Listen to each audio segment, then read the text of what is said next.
오늘 함께 나눌 말씀은 마가복음 11장 11절에서 25절까지 말씀입니다. 마가복음 11장 11절에서 25절까지 신약 73페이지, 87페이지에 있습니다. 마가복음 11장 11절에서 25절까지. 다 함께 한 절 한 절 교독하겠습니다. 제가 먼저 읽겠습니다. 예수께서 예루살렘에 이르러 성전에 들어가사 모든 것을 둘러보시고 때가 이미 저물매 12 제자를 데리시고 베다니에 나가시니라.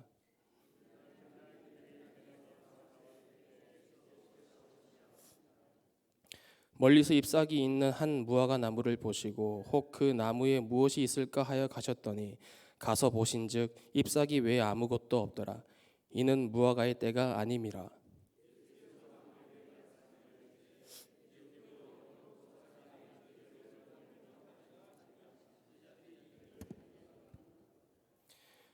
그들이 예루살렘에 들어가니라. 예수께서 성전에 들어가사 성전 안에서 매매하는 자들을 내쫓으시며 돈 바꾸는 자들의 상가, 비둘기 파는 자들의 의자를 둘러 엎으시며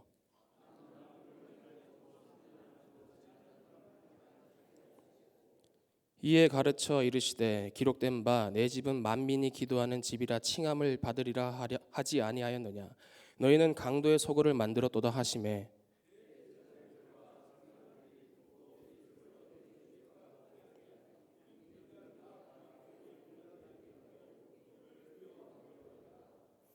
그리고 날이 저물매 그들이 성 밖으로 나가더라.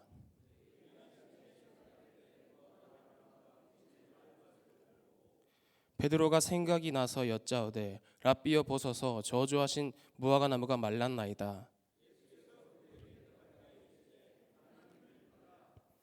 내가 진실로 너희에게 이르노니 누구든지 이 산더러 들리어 바다에 던져지라 하며 그 말하는 것이 이루어질 줄 믿고 마음에 의심하지 아니하면 그대로 되리라.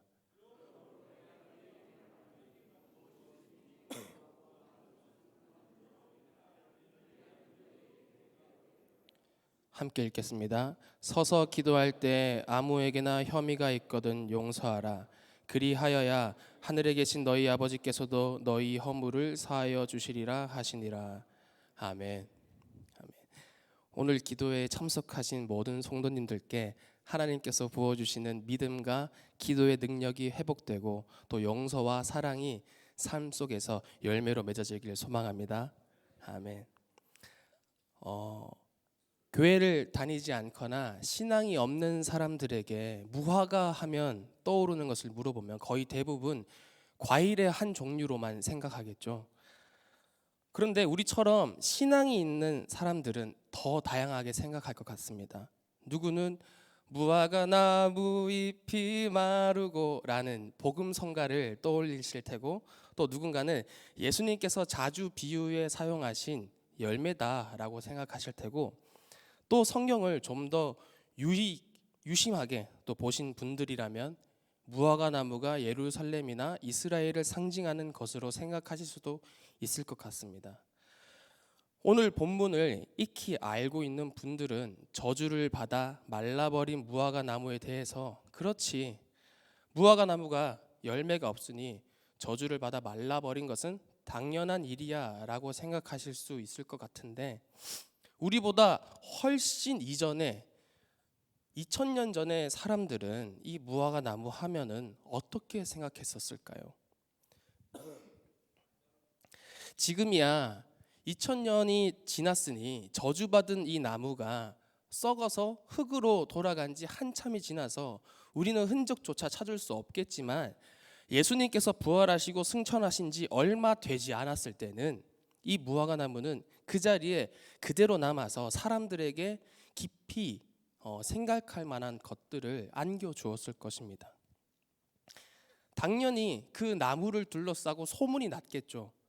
예수라는 사람이 이 나무의 열매가 없음을 보고 저주하였더니 이 나무가 뿌리채 말랐더라. 이런 소문이 났을 것입니다.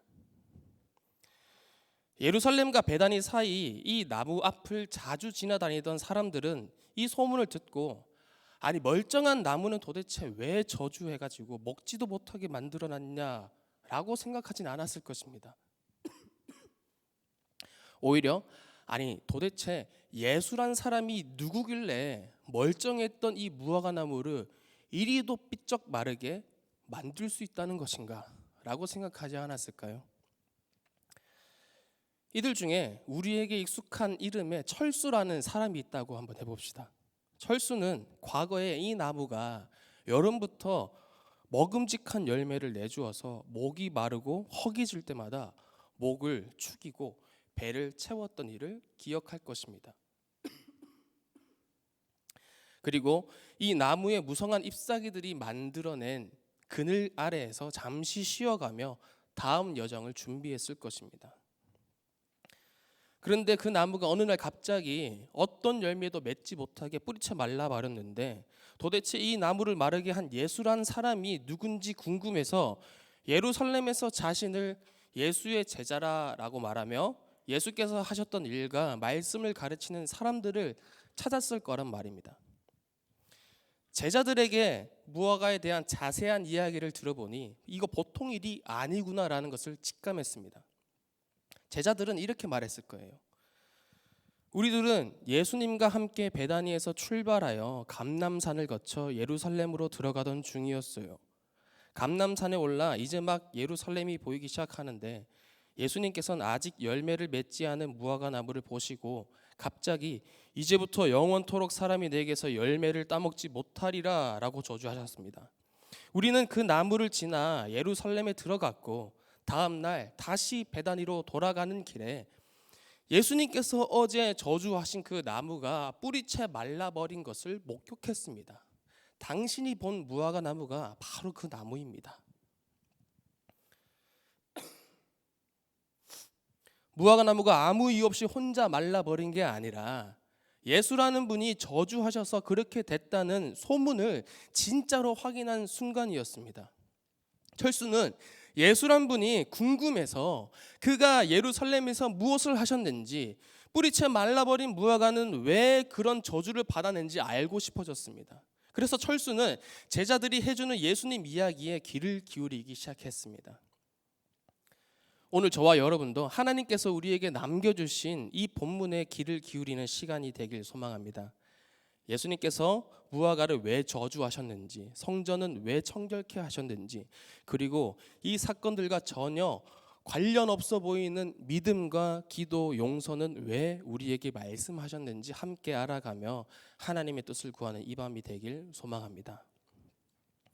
다시 본문으로 돌아와서 11절을 보시면 예수님은 예루살렘 성전에 들어가셔서 모든 것을 둘러보셨다고 하십니다. 거기서 무엇을 보셨냐 하면 성전 안은 지금 유월절 준비로 한창이었었습니다. 유대인의 가장 큰 잔치가 준비되는 분위기 속에서 성전 바깥에서는 예수님을 보고 호산나 찬송하리로다, 주의 이름으로 오시는 이여 찬송하리로다, 오는 우리 조상 다윗의 나라여 가장 높은 곳에서 호산나 라고 외치는 사람들의 찬양 소리도 들려옵니다. 예수님은 이 잔치의 주인공으로서 이 분위기를 더 즐기실 수도 있었지만 왜 그러셨는지 그것을 버려두고 그냥 제자들을 데리고 베다니로 가셨습니다.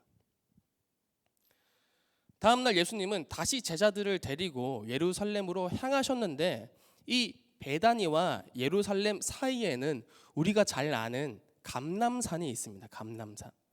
예수님은 지금 베다니에서 나와서 예루살렘으로 가시기 위해 감람산을 오르신 상태인데 감람산의 고도는 약 830m라고 합니다. 830m. 그리고 예루살렘의 고도는 740m라고 하죠. 높이가 100m 정도 차이 납니다. 감람산에 오르면 예루살렘이 훤히 잘 보인다는 거죠. 예수님은 감람산에 올라서 예루살렘을 내려다보시면서 무슨 생각을 하셨을까요? 어제 본 유월절 잔치로 준비가 한창인 그 유월절의 기쁨을 예수님께서 생각하셨을까? 아니면 다른 무언가를 생각하셨을까? 이런 궁금증이 생기는 사이에 마가는 한 가지 정보를 우리에게 제공을 합니다. 마가복음 11장 13절을 함께 읽어보겠습니다. 멀리서 잎사귀 있는 한 무화과 나무를 보시고 혹 그 나무에 무엇이 있을까 하여 가셨더니 가서 보신즉 잎사귀 외에 아무것도 없더라. 이는 무화과의 때가 아님이라. 예루살렘을 보시며 내려가고 계신 예수님이 그 길에서 무화과 나무를 보셨다고 기록하고 있어요. 예수님의 시선은 지금 내려가시면서 예루살렘을 향해 있었는데 그 예루살렘과 무화과 나무가 겹쳐 보였다는 거죠. 예수님의 시선, 예수님은 지금 예루살렘을 보고 내려가고 계셨는데 그 시선이 닿는 곳에 무화과 나무가 있었다. 이게 지금 마가가 우리에게 가르쳐주고 있는 첫 번째 정보입니다. 예루살렘과 무화과 나무 사이에 무언가 어떤 연관성이 있다는 것을 이렇게 표현하고 있는 거죠. 예수님은 그 나무에 혹 무엇인가라도 있을까 기대를 하셨습니다. 그런데 가까이에 가서 아무리 둘러보아도 잎사귀만 무성하고 무화과 열매는 하나도 열리지 않았던 겁니다. 마가도 이때는 무화과가 열리는 철이 아니라고 하는데 예수님은 무엇을 기대하셨을까? 예수님께서 지금 예루살렘에 들어가신 때는 유월절이 다가오고 있는 시즌이었습니다. 우리 달력으로는 보통 3, 4월에 유대인의 유월절이 있는데 이때는 보통 무화과 나무가 잎사귀만 내는 그런 시기라는 게 문제예요. 열매는 5월 달에서 6월 달이 돼야지 열리고 또 8월 달, 10월 달이 돼야지 수확을 할 수 있다고 하는데 우리가 생각을 해보아도 아직 철이 오지 않았는데 열매를 기대하신 예수님이 참 이해가 가지 않습니다. 그런데요, 이 이스라엘에서 자라는 무화과는 4월에도 간혹 한두 개씩 작은 열매가 무성한 잎사귀들 사이에서 열린다고 합니다. 다 익지도 않았고 먹을 수 있을 정도로 크지도 않았지만 혹시라도 그 작은 열매가 맺혀 있을까? 예수님께서 무화과 나무에서 기대하신 것은 그 작은 열매라는 거예요. 예수님의 가까운 시선에는 무화과 나무가 있었고 그보다 먼 시선에는 예루살렘이 있었습니다. 예루살렘과 그 성전, 무화과 나무처럼 열매를 맺지 못하는 작은 열매조차 맺지 않고 있는 예루살렘과 그 성전을 보고 계셨던 거예요. 이 열매 없는 무화과 나무를 보며 예수님은 심판을 선언하십니다. 마가복음 11장 14절입니다. 제가 읽겠습니다. 예수께서 나무에게 말씀하여 이르시되 이제부터 영원토록 사람이 내게서 열매를 따먹지 못하리라 하시니 제자들이 이를 듣더라. 예수님께서 선언하신 심판은 올 한 해만 열매를 맺지 못할 거야도 아니고 너는 사라져서 없어져 버릴 거야도 아닙니다. 영원토록 사람이 내게서 열매를 따먹지 못하리라. 분명 이 무화과 나무는 눈앞에 있어서 사람들이 지나다니며 열매를 기대하고 다가가서 열매를 아무리 찾지만 아무리 찾아봐도 아무리 둘러봐도 열매를 아무도 얻을 수 없게 된다는 이야기죠. 잎사귀를 내지도 못하고 열매를 내지도 못하게 뿌리가 말라버린 채로 그 자리에 남아서 계속해서 사람들이 지나다니며 그 말라버린 무화과 나무를 보게 될 거란 말입니다. 사람들은 보면서 생각을 하겠죠. 아, 이게 예루살렘의 모습이구나. 성전의 형태는 있지만 기능은 상실하여 하나님께 나아갈 수도 없는, 열매를 낼 수도 없는 예루살렘 성전의 모습이구나. 이런 생각을 하게 될 겁니다. 무화과 나무는 예수님께서 승천하시고 새로운 교회가 세워지기 시작하며 이스라엘과 그 인근 지역에 산재되어 있던 그리스도인들에게 무너진 예루살렘 성전을 기억하게 하는 장치가 되었습니다. 무화과 나무가 이스라엘과 예루살렘을 상징하기에 무화과 나무가 말라버렸다는 것은 예루살렘 성전이 더 이상 기능을 하지 못하는 것을 의미하며 사람들은 그 앞을 지나다닐 때마다 예수님께서 심판을 선언하신 예루살렘 성전을 기억할 것입니다. 이 마른 무화과 나무를 보면 우리가 참 어떻게 기억되어야 하는지 생각하며 지내는 것이 중요한 것 같아요. 최근에 인천의 오래된 교회가 매각되어서 카페 건물로 리모델링 됐다는 그런 소식을 뉴스를 통해서 접해 들었는데, 사람들은 그 교회 건물을 보면서 어떤 생각을 할까 깊은 생각에 잠겼었습니다. 하나님의 인도를 생각하고 하나님의 뜻에 따라 순종하며 주변에 선한 영향력을 끼쳤던 교회를 생각하지는 않을 것입니다. 와, 이 카페 이쁘다, 저장해놨다가 나중에 꼭 찾아와야지, 이게 끝이라는 거예요. 아무리 교회 건물이 웅장하고 이쁘다 하지만 열매가 없다면 사람들의 머릿속에는 다르게 기억될 것입니다. 열매를 맺고 하나님이 주시는 생명력이 활활 불타오르는 은혜가 우리 승동교회에 영원토록 넘치기를 소망합니다.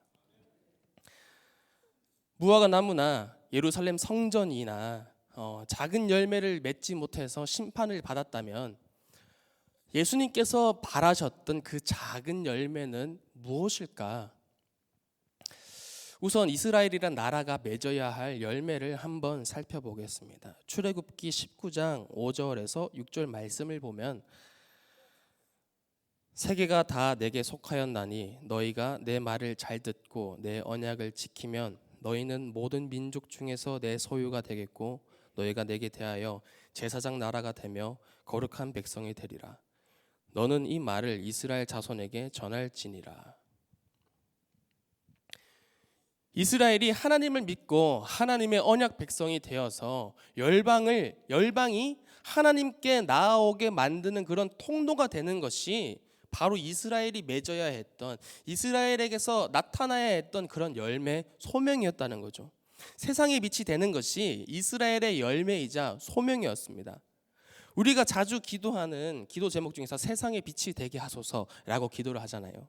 이 기도 제목도 우리가 세상 속에서 우리를, 사람들이 하나님을 믿게 해달라고 기도하는 것인데, 이스라엘은 제사장 나라로서 세상의 빛으로서 서지 못했다는 거죠.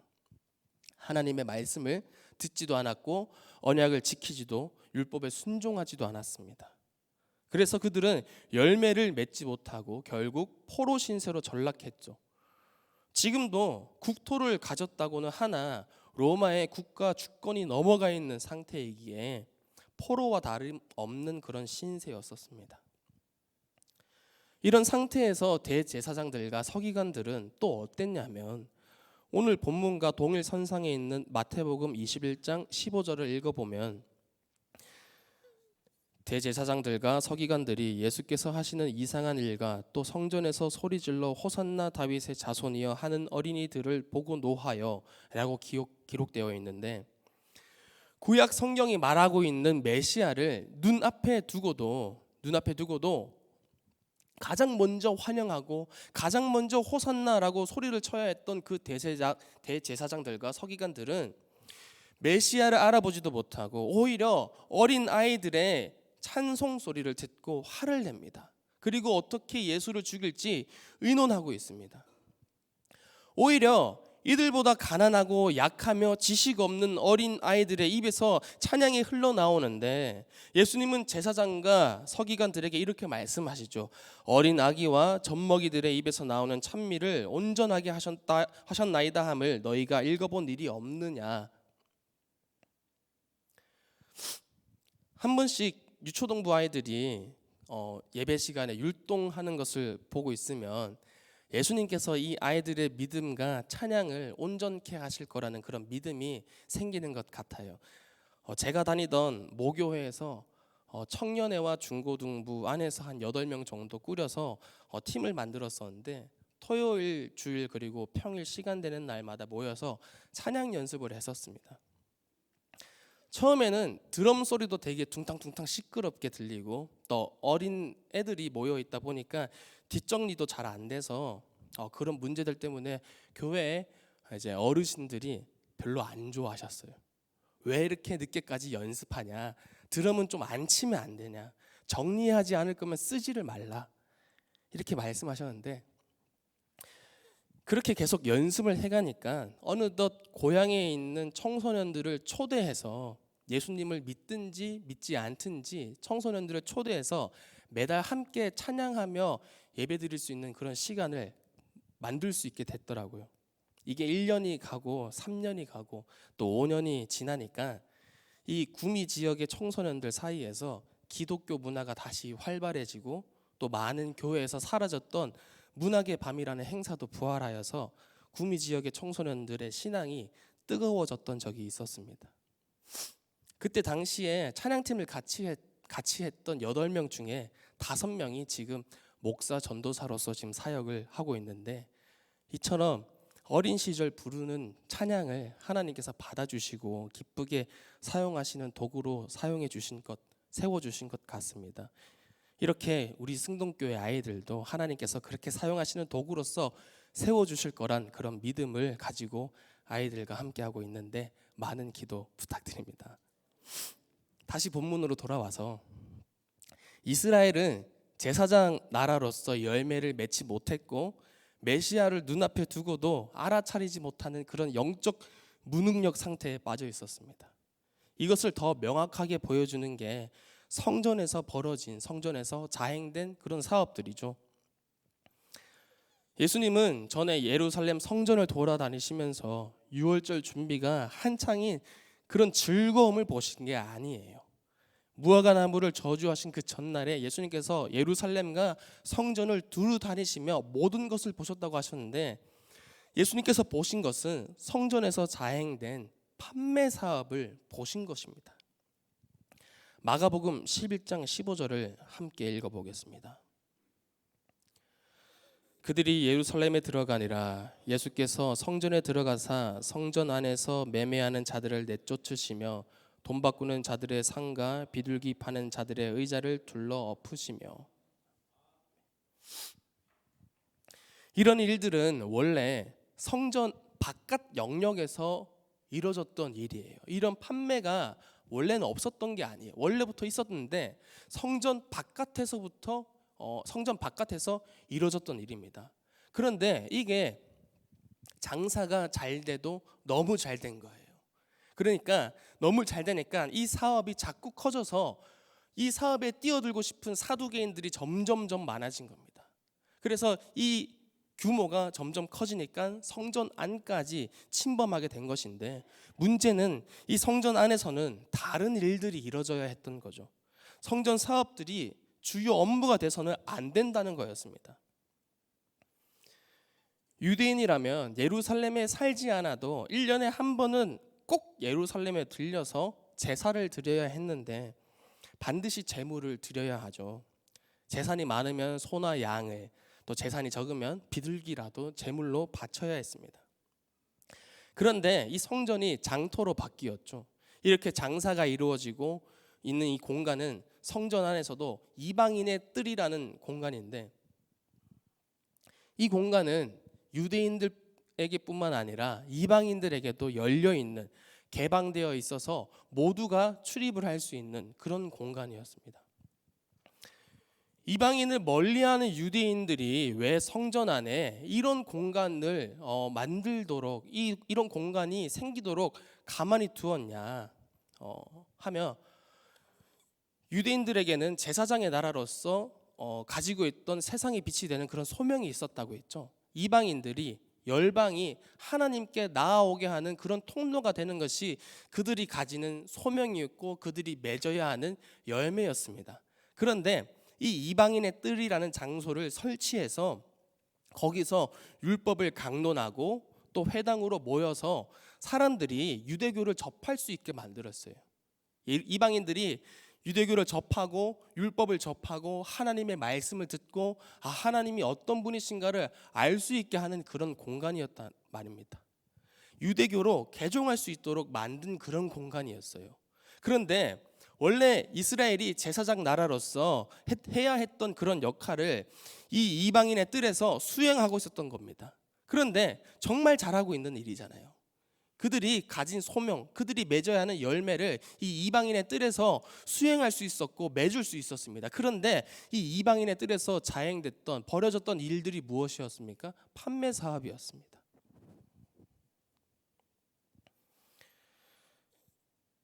소나 양, 비둘기를 반드시 사야 하는 그런 사람들의 사정을 공략해서 비싸게 재물을 팔아버렸고, 또 성전에서는 유대 화폐만 사용할 수 있다라는 그런 조항을 만들어 가지고 사람들이 디아스포라 유대인들이나 이방인들이 로마 화폐를 가지고 오고, 아니면 자기가 난 곳에 그런 화폐를 가지고 오면은 안 된다, 우리 성전 안에서는 이 돈을 사용할 수 없다, 성전 안에서는 유대 화폐만 사용할 수 있다, 이런 식으로 강요를 해서 억지로 높은 수수료를 매겨서 환전을 시키게 만들었습니다. 사두개인들은 이 성전 안에서 이렇게 사람들을 착취하며 부당한 방법으로 자기의 이득을 채우고 있었던 거예요. 그리고 가장 악질인 게 무엇이냐면, 이스라엘에서 가장 많은 비중을 차지하고 있었던 가난한 사람들이 비둘기를 준비해서 가져오면 어떻게든 팔아먹으려고 온갖 트집을 잡아서, 네가 가져온 재물은 재물로서 부적합하다, 우리가 준비한 이 비둘기가 하나님께 드리기에 적합한 비둘기다 라고 자신들이 준비한 비둘기를 비싸게 사게끔 만들었습니다. 성전은 이렇게 사람들에게 돈을 뜯어내는 장소가 아니죠. 가난한 자들을 억압해도 되는 그런 공간이 아닙니다. 예수님께서 뭐라고 말씀하십니까? 성전은 만민이 기도하는 장소였습니다.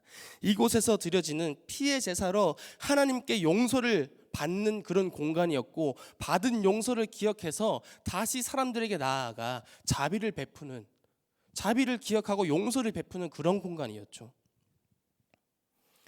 하나님 앞에 나와 유대인과 이방인 모두가 기도하고 영소가 살아 숨쉬는 그런 이 성전이 맺어야 할 그 열매는 이 기도와 용서가 그들이 맺어야 했던 열매였습니다. 그런데 아무것도 맺지 못했죠.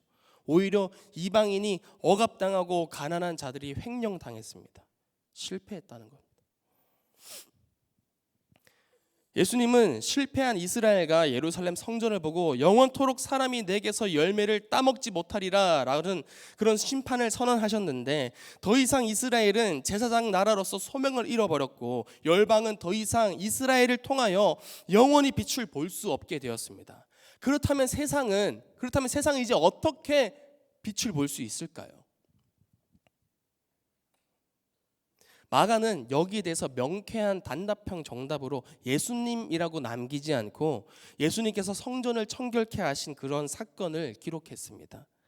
예수님께서 이 같은 일을 하신 이유는 모두 아시다시피 성전을 무너뜨리고 3일 만에 다시 세울 것을 행동으로 보여주신 거죠.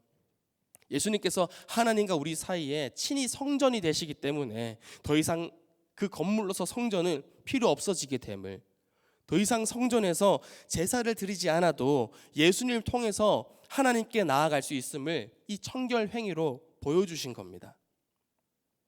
오늘 이 땅에서 예수님께서 피로 주고 사신 이 교회는 예수님의 보혈을 통해서만 하나님께로 나아갈 수 있는 줄로 믿습니다. 소도 필요 없고 양도 필요 없습니다. 아무리 재물을 많이 바치고 아무리 비싼 재물을 가져와도 불필요하다는 거예요. 공로를 많이 쌓았다고 해서 하나님께 더 가까이 갈 수 있는 것도 아니고, 더 깊은 교제를 나눌 수 있는 것도 아닙니다. 자격이 높다고 해서 내가 사두개인처럼, 내가 바리새인처럼, 내가 대제사장처럼 자격이 높다고 해서 하나님께 더 이쁨을 받고 용서를 더 잘 받는 것도 아닙니다. 공로가 있어야 하고 자격이 돼야 하고 겉모습이 그럴듯한 사람이어야 하나님께 나올 수 있다는 것은 거짓된 복음이죠. 어떤 모습이든 어떤 모양이든 교회된 우리는 하나님 앞에 나오길 소망하는 자들을 감싸고 예배드리는 법, 그리스도인으로서 바르게 살아가는 법을 가르쳐야 하는 줄로 믿습니다. 하나님의 교회는 만민이 기도하는 집이고 만민을 위해 기도하는 집입니다. 우리 승동교회가 앞으로도 계속해서 하나님께로 나아가는, 만민을 하나님께로 나아가게 하는 그런 통로, 세상의 빛이 될 줄 믿습니다. 성전을 정결하게 하신 후 예수님은 다시 베다니로 떠나셨어요. 가는 길목에서 뿌리채 말라있는 무화과 나무를 이번에는 제자들이 먼저 목격합니다. 선생님, 이것 좀 보세요. 선생님이 저주하신 무화과 나무가 말랐습니다. 무화과 나무가 말라서 더 이상 열매를 맺지 못하게 되었음을 무화과 나무는 알아차릴 수 없었죠. 알아차리려 했을 때 이미 생명이 끝나버렸기 때문입니다. 이스라엘과 예루살렘 성전도 마찬가지였습니다. 제사장들과 사두개인들은 이를 전혀 알아차리지 못했어요. 그러나 제자들, 예수님의 제자들만은 이것을, 무화과 나무가 말라버렸다는 것을, 예루살렘 성전이 무너졌다는 것을 알아차렸습니다. 그들은 예수님 곁에서 예수님과 함께 동행했기 때문에 예수님께서 피로 주고 다시 세우신 새 성전, 즉 교회가 된 자들이기 때문에 이것을 깨달을 수 있었던 겁니다. 예수님은 이제 이 교회된 자들에게 세 가지 열매를 요구하십니다. 오늘 본문 마지막에 나오는 믿음과 기도와 용서입니다. 과거 하나님께서 이스라엘과 예루살렘 성전에 바라셨던 열매와 지금 예수님이 제자들에게, 교회된 우리에게 요구하시는 그 열매가 다르지 않아요. 같습니다. 교회가 해야 할 역할과 기능이 하나도 달라지지 않았어요. 아브라함 자손, 하나님의 백성의 소명은 신실하신 하나님의 뜻과 계획을 믿음으로 이방인을 하나님께 인도하는 것이었고, 예루살렘 성전은 만민이 하나님께 기도하고 제사로 용서를 받으며 다시 그 용서를 삶 속에서 베푸는 것이 성전의 열매였습니다. 달라진 것이 있다면 그 성전은 예수 그리스도께서 다시 세우셨고 이제 우리 모두가 그 교회의 지체가 되었다는 것입니다. 사랑하는 승동교회 성도님들, 그리스도께서 새롭게 세우신 교회된 우리는 믿음의 열매를 맺으며 하나님께서 우리에게 보내신 영혼들을 품어서 하나님께 나아가게 해야 하는 줄로 믿습니다. 교회가 하나님을 믿는다는 증거는 이 교회를 통하여 믿지 않는 자들이 하나님께로 돌아옴에 있음을 알고 믿음의 열매를 맺는 우리 모두가 되길 소망합니다. 또한 이 교회 안에서 기도의 열매가 맺어져야 하는 줄로 믿습니다. 예수님은 우리에게 무엇이든지 기도하고 구하는 것은 받은 줄로 믿으라. 그리하면 너희에게 그대로 되리라 라고 말씀하셨는데, 우리는 이 땅에서 예수님의 몸된 교회이며 하나님의 백성으로 살아가지만 기도할 때 천국에서의 삶을 바라며 기도하기보다 현실에서의 생활이 좀 더 나은 생활이 있기를 바라는 것 같아요. 그러나 우리가 예수님 안에 거한다고 믿는다면 우리 안에 이미 하나님의 나라가 임한 줄로 믿습니다.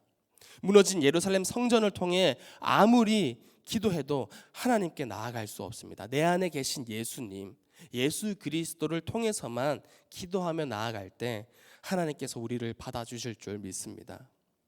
마지막으로 우리에게 요구하신 열매는 용서입니다. 어떤 사람이든 어떤 혐의를 가졌든 그를 용서하라고 말씀하셨는데, 우리가 받은 용서의 가치가 얼마나 큰 용서인지 알고 있다면, 피로 주고 산 용서라는 것을 알고 있다면 우리는 우리에게 죄 지은 사람을 용서하지 않아야 할 이유를 찾을 수 없을 거예요. 우리가 받은 용서가 얼마나 큰 용서인지, 용서받을 수 없는 죄인이 받은 게 바로 그 사랑의 용서라는 것을 우리가 깨닫고 알고 있다면 우리가 용서하지 못할 사람은 없다는 겁니다. 예수님께서 성전을 무너뜨리셨지만 여전히 그 기능은 남아서 우리에게 요구되고 있습니다. 여전히 맺어야 할 그 열매는 남아서 우리에게 똑같이 요구되고 있어요. 이스라엘은 무너져 버렸지만 그리스도의 몸된 교회인 우리에게 그 소명이 그대로 요구되고 있습니다. 믿음과 기도, 용서로 세상의 빛이 되어 하나님께로 인도하는 것, 바로 그리스도인 우리 모두의 사명, 우리 모두가 맺어야 할 열매인 줄로 믿습니다. 올해 하나님께서 우리에게 주신 말씀 표대로 복음과 사랑으로 지경을 넓히는 교회가 되길 소망합니다. 요셉은 아브라함과 이삭, 야곱에게 하셨던 그 하나님의 신실한 약속을 믿었고 고난 중에도 기도했으며 자기에게 해를 가했던 사람들과 자신을 죽이려고 했던 그런 형들을 용서했습니다. 약속에 대해 믿음을 가지고 있었기에 기도할 수 있었고 기도했기에 용서할 수 있었던 겁니다. 그렇게 요셉은 다른 형제들보다 더 많은 지경을 얻게 되었죠. 예수님의 몸된 교회인 우리가 믿음과 기도로 무장하며 요셉처럼 예수님을 따라서 용서를 베풀고 세상 속에서 빛이 되어 복음과 사랑을 전할 때 우리는 열매를 맺고 하나님은 우리를 통해서 하나님의 나라를 이루실 줄 믿습니다. 오늘 말씀을 통하여 각 사람마다 열매 맺는 역사가 일어나길 소망합니다. 하나님을 믿고 약속을 바라며 기도하고 우리가 받은 용서를 기억하며 다시 용서를 흘려보내는 저희 모두가 되길 소망합니다.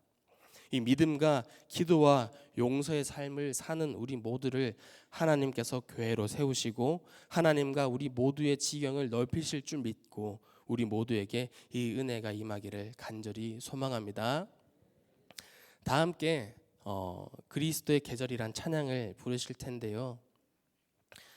하나님께서 올해 우리에게 바라시는 열매가 있습니다. 바로 복음과 사랑으로 지경을 넓히는 교회가 되는 것이죠. 이 찬양을 부르시면서 우리가 세상 속에 복음과 사랑을 들고 나가길 다짐하며 우리를 통하여 이 나라 가운데 하나님의 나라 그리스도의 계절이 오길 소망하며 함께 기도하는 마음으로 나아가겠습니다.